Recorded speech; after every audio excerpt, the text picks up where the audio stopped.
Hello everyone, and welcome to today's video where we are going to chat and paint together. I've got this canvas here. It's got this old sketch on it, but we're going to completely disregard that and pretend like it's a blank, fresh canvas. And now I'm going to bring my paints in. I like to use Liquitex Heavy Body Acrylics for my paintings, and I only use the primary colors plus white. That way I can mix all of my colors and make sure they're exactly the colors that I want on my canvas. So I went ahead and just set them out on my disposable palette. I love disposable palettes because they make it so you don't have to clean things. And then I took a cheaper paint just to use as a base to create a layer on this canvas, took some water to dilute the paint, and then just covered the entire thing with this pretty turquoise blue. I always like to add a base layer to my canvases because it makes it a little less intimidating, and it's just also helpful to add a smooth base under your paints before you start. You can still see that old sketch underneath, but hopefully by the end you won't be able to. And now it's time to kind of start blocking out my colors. I had an idea of what I wanted to paint. I wanted to paint kind of a magical, whimsical lake scene with a lot of flowers and trees and foliage around, and a pretty lake with reflecting water and lily pads everywhere. And so I just decided to take this green that I made and put it everywhere where I thought I might need some green, and kind of started mapping out where everything should go. And I added a lot of changes to this as I went, but that's just part of my process. This painting went through about a million changes to get it to where I wanted it to be. I love painting, but it can feel so intimidating because it takes so long to get the results that you're looking for, and it can be so hard to actually start. But once you do, you kind of get in the groove and you start to figure things out. I try not to stay at any one part of this painting too long. If it started to overwhelm me, I was like, okay, we're going to ignore that for a little bit and go work on something else. So you'll see me jump around a lot.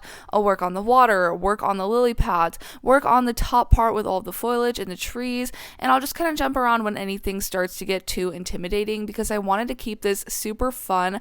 I was having such a hard time wanting to start it. Let me know if you have a problem with that in art. It's like you put these huge expectations on yourself to make this wonderful piece of art that's never been seen and is just flawless, and then it makes you not want to create at all because that is so overwhelming and so much pressure. So I decided to go in with this with no expectations, and even if I created bad art, I thought it would still be a good learning experience and I would be creating something with you guys. So I was trying to focus on those aspects of creating and not the end result. Something I try to keep in mind all the time is that it doesn't matter what the end looks like, it's more about the process of doing it. So I really tried to focus on that and not think about how ugly I felt like it was the entire time until the very end. So I just try to focus one step at a time and ignore the parts that became too frustrating. Which that kind of makes it sound like I don't enjoy painting or creating art, and I really do. It just can be a stressful process if you approach it and think about it the wrong way.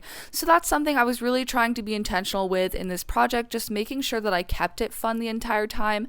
And something I love about art is that it really just draws me into what I'm creating. I had an inkling that this would take me about 3 hours to create, and that is about how long that it took me to create this entire piece.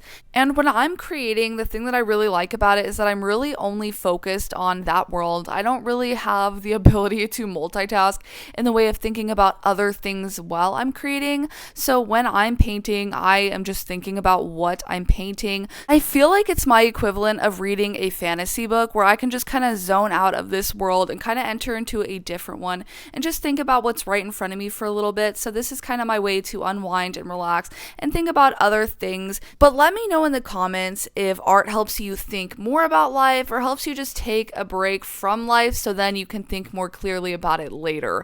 I'm not sure if that makes sense, but I think that it does. So here comes a whole bunch more changes to the painting. I decided to add in a sky to the painting. That way the blue kind of played off the top of the painting and the bottom, so you'd kind of have that break of green in the middle, but then it would tie back together with blues on both sides. And then it was time to add in another layer to all of these trees and stuff. Drawing plants and things is nice because they're organic and it's not as strict to make shapes and lines and all of that. However, it can be very stressful because they still have a very specific way that they look.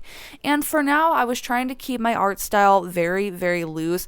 I wasn't sure where I was wanting to go with this painting, but I knew that I wanted to start off just by making sure that everything looked organic. And that's a very different style than what I'm used to creating, because when you're creating things like I did with the ballet shoes painting, then everything in that is a little bit more specific and intentional in terms of where the lines need to go, and it's a little more straightforward. But in this, I feel like organic shapes, you still have to be really intentional, but it's a little more sneaky. Like, you don't quite know what you're supposed to do. So I liked getting to mess around with that a little bit and just jumped around back and forth between trying to add more detail but still keeping it really loose and trying to make it look like a specific, intentional but fluid art style. Just to give you an idea of my creative processes, I am just about an hour into this, a little bit over the hour mark, and so now I'm trying to get a little bit more detailed. I feel like I shouldn't still be working on base layers after an hour of being in, so I'm trying to get a little bit more of an idea of where to put everything. Decided to start mapping out some more of the way that I want the top of this to look with all of the trees, got overwhelmed, so then jumped to the lily pads, and for that I just kept jumping back and forth between colors that I needed to incorporate in the top and in the bottom. I wanted to make sure that even though they were two very different scenes and settings, obviously it's all supposed to be the same scene. So I wanted to make sure that they collaborated and went together and looked good together. So I just kind of added in a whole bunch of colors to the top and then to the bottom to try and keep them along the same lines and making sure that they looked like they belonged in the same painting. And then I just added in a whole bunch of colors, which I was really struggling with the reflections. I didn't want anything to get muddy, so I tried to be very patient in making sure colors could dry before I went over them. And then I added in some blue to separate those colors a little bit more, again, just to keep it from getting muddy. And I really wanted the top of the painting to be the sky to kind of match the water at the bottom, so I made sure to make it a little bit more intense and also keep that loose style. And I think that really made the trees and all of the grass pop out, and I really liked how that was looking. So then it was time to just kind of go crazy and add in a whole bunch of colors all over the water in the lily pads to really make sure that they stood out. I wanted this to be the center of attention for the piece. I really want your eyes to go from the lily pads and then up to the top of the painting, and that kind of to be the line that you follow. So I really wanted to make sure that the lily pads were the stars of the show. So I added in a whole bunch of different shades of green to them, highlights to them, shadows to them. I tried to be really thorough in their process and development, and I think that it turned out pretty cool. It was also really fun to paint the water because my favorite color is blue, so this was just so satisfying. Look how pretty those colors are together. I think it was looking so good. Water is another one of those things though that's really tricky to paint and to translate, so I tried really hard to add in a whole bunch of lines to make it look like reflections and light, but also to try and keep it really smooth because obviously water is liquid, so I tried to emulate that. And then I moved on from that and started working on this kind of front and center piece here, which is the willow tree coming out from the side. So you can kind of only see some of the branches, but I wanted to make sure that this part was a little bit more detailed. So I tried to add in some different textures and dimension to this one with a lot of different colors and trying to make little squiggly branches everywhere to try and make it look like I put a little bit more intention in this one. Since it's in the front of the painting, kind of in the foreground, you want it to be a little bit more detailed than the trees in the back. You don't need as much detail in background things because they get blurry like in real life, but in the front you want them to be a little bit more detailed. So I tried to do that and match that style, and then I also worked on the trees in the back to just give you a sense that if you were closer they would look like the one in the front. You get what I'm saying, you get the process. And so I just added in a whole bunch of colors to this tree in the front, like so many, I don't even know how many. I just kept adding more colors of the same, some shades of purple, some shades of pink, and then a little bit of white. I decided that this bush here, this yellow one, needs to be destroyed because I didn't like the yellow on the left and yellow on the right.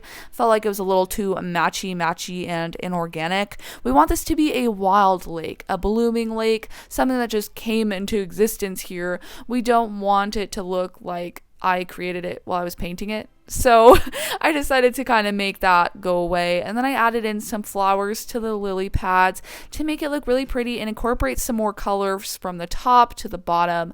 And now it's time for me to start going a little bit crazy with my sparkles, because you know that I have to. So I added in some white dots and then blended them out, and then re-added in some white dots to the middle of those white dots to kind of create these little magical, floating, sparkly, shiny orb looking things. I think that they would be like fireflies, or yeah, that kind of thing, just sparkly magic water, I guess. And I really liked how that turned out, but don't worry, I add about a million more later because I can't control myself.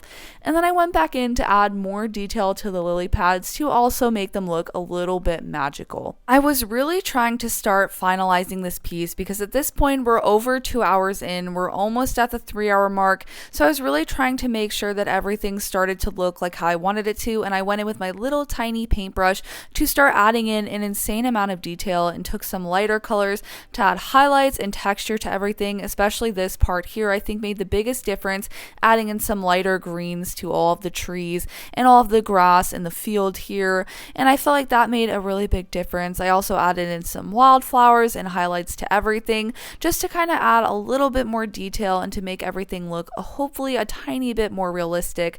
I really like adding the details. It's my favorite part of painting. It's when you can really start seeing everything come together, and that whole entire process, 3 hours leading up to this point, starts to really shine through, and you see what you were trying to create start to come to life.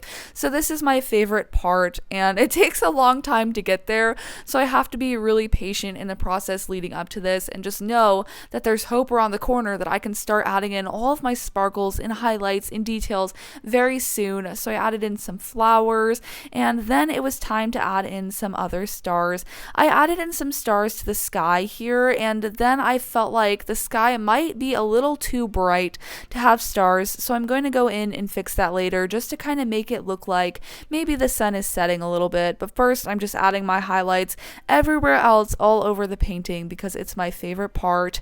But here I am, like I said, just making the sky that little bit darker, one to match the water, but two to kind of set the mood and set the vibes a little bit more. And now it's time for me to go absolutely crazy with my highlights. I put them everywhere, and more than I even care to admit, and truthfully I added more even once I said that I was done and that I wouldn't. So you'll see the final result later, but it's very sparkly and very magical, but I felt like it added to the whimsy. But here's a good stopping place for now. This is what it's looking like 3 hours and 15 minutes in, and I decided to stop before I ruined it with sparkles because, you know, I wouldn't want to overdo it. But here is the finished result. I'm really happy with how it turned out. I think it's really beautiful and magical and whimsical, and that is the vibes that I was going for.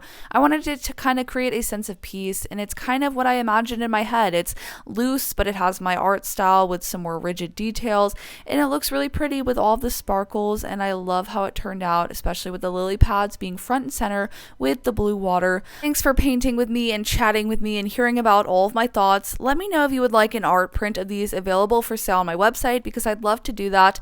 And like and subscribe if you haven't already. Thanks for watching, and I'll see you guys in the next one. Bye!